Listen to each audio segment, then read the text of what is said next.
There we go. Looks as though we are now live here from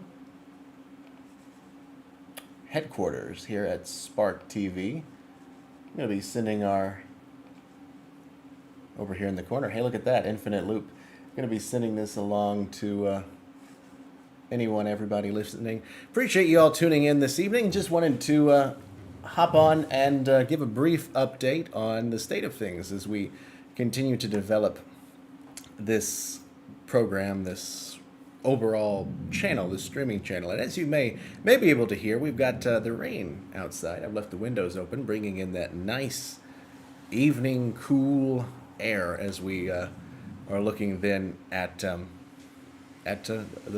well, I guess we've got the weather. I'm not one to look at the weather. That's not my vocation of being someone who's able to forecast those sorts of things. But we've got a new ticker at the bottom of the screen.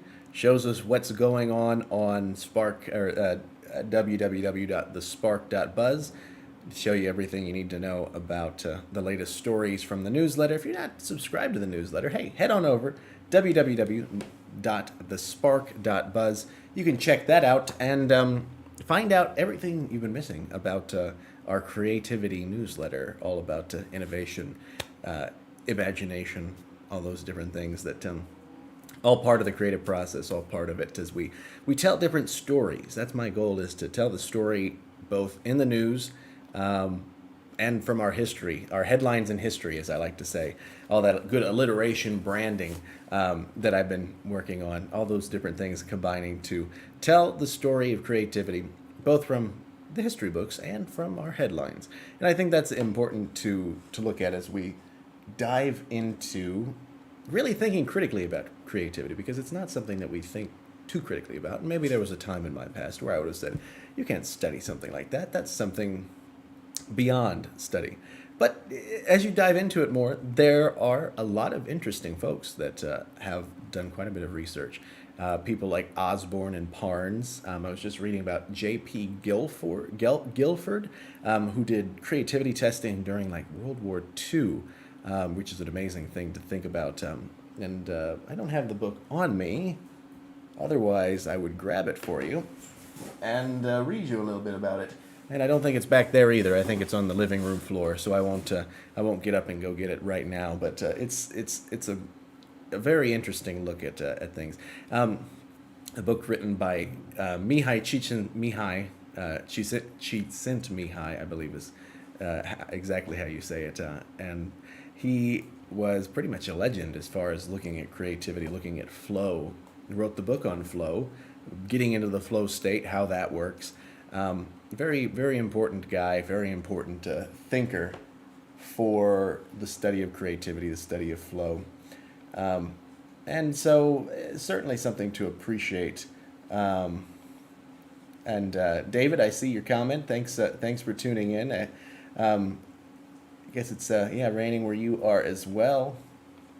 This is good. Yeah, good stuff. I'm glad for the live feedback. It's good to be able to tap into the community here, and I'm hoping that this continues with Spark Space to keep growing it larger and larger. And if folks that may be watching or watching later, if you've got creative friends, we put the creative professional label on there because I think that helps to kind of create a contour of these people are in it as career-wise, but it doesn't really need to be about careers.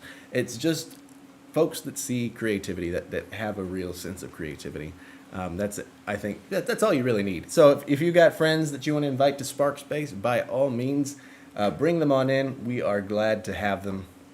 Yeah, absolutely. All about growing that community, all about developing a broader base of folks to center around this idea, this interest in creativity as an individual idea. And so today, why don't we do a little bit of I've been meaning to get started with programming for the Spark by simply going over some of the headlines of our newsletter. And among those headlines right now, included under our breakthrough section, project to record graffiti inscriptions on the Temple of Isis on Agilkia Island in southern Egypt is being carried out by a team led by geography professor Nick Headley at Simon Fraser University. The graffiti, which dates back to 2,000 years old, is inscribed in a variety of languages, including Demotic, Arabic, Greek, Latin, Coptic, and French. Those offer insights into the stories of the people who have visited the site. And that's a fascinating thing, really. You know, you think about it, that graffiti is as old as time, and it's not only a piece of history, but it's a piece of history upon history, right? So you're developing on this over time because, you know, of course, it's defacing this ancient monument. Certainly not something you would encourage, but the fact that they have done it over the centuries makes it a piece of history. It makes it a piece of the developed history of this site, and it's an amazing thing to think about for that very reason. And so they were able to create these 3D models using spatial reality capture, as they call it, and that helped them to create models of this temple. It's graffiti. And it'll be used for new types of archaeological spatial analysis. An excellent thing going on there. We have a new podcast out from Conceit Media, and that is called Encyclopedia Inventio. It's centered all about the history of invention, a history of inventors, you know, telling their stories, getting into the nitty-gritty of it. And I'm thinking about getting a companion podcast going, and possibly sharing a lot of the content between them. Simply called something like Patent Paternity Court, something where we dig into the questions of who's the real father of things like the light bulb, which was the whole theme of the first episode, or we dig into the just different ideas and who actually is the first one to do them, because there's usually not one individual person that you point to and say, hey, this guy created this fully formed, you know, stands out among the rest. He's the guy. He's the only guy, because all of these inventions have so many different pieces and parts. I was watching Ken Burns' documentary on the invention of radio, right?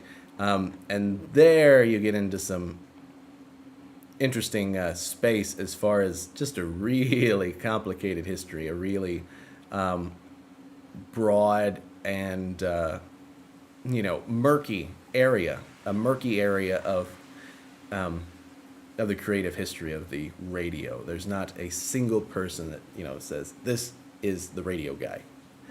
So there's many fathers of the radio, and so that really is what it comes down to.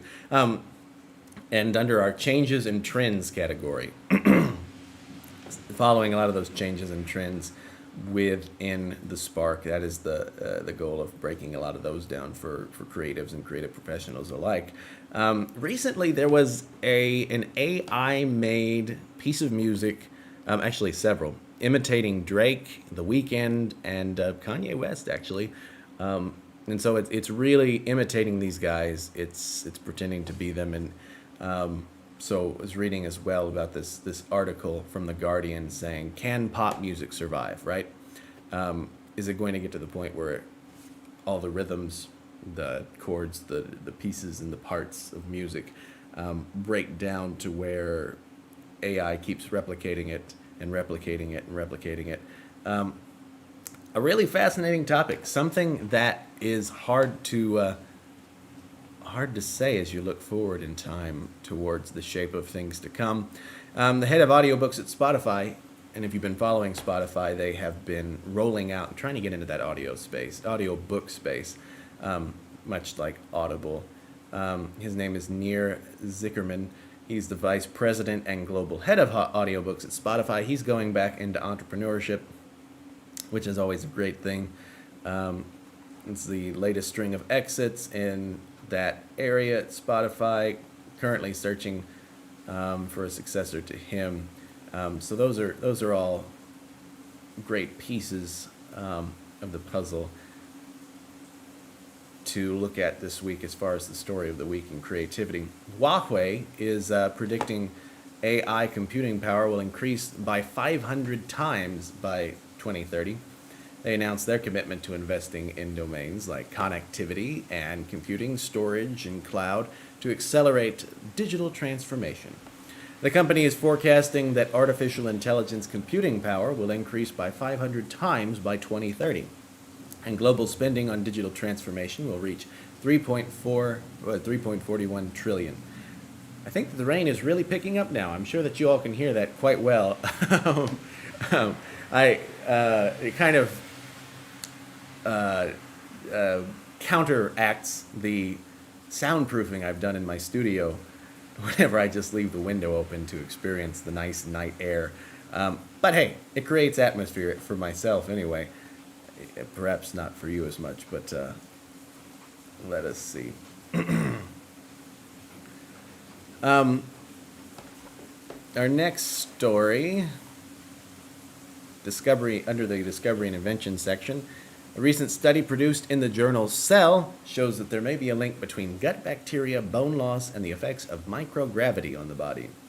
They examined the gut microbiomes of 20 mice that spent 1 or 2 months on the International Space Station, revealing an increased levels of 2 bacteria strains which are linked to the process of adjusting the body's skeletal integrity.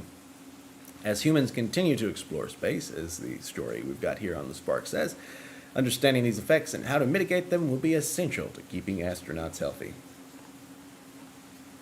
All right, great stuff, very important stuff.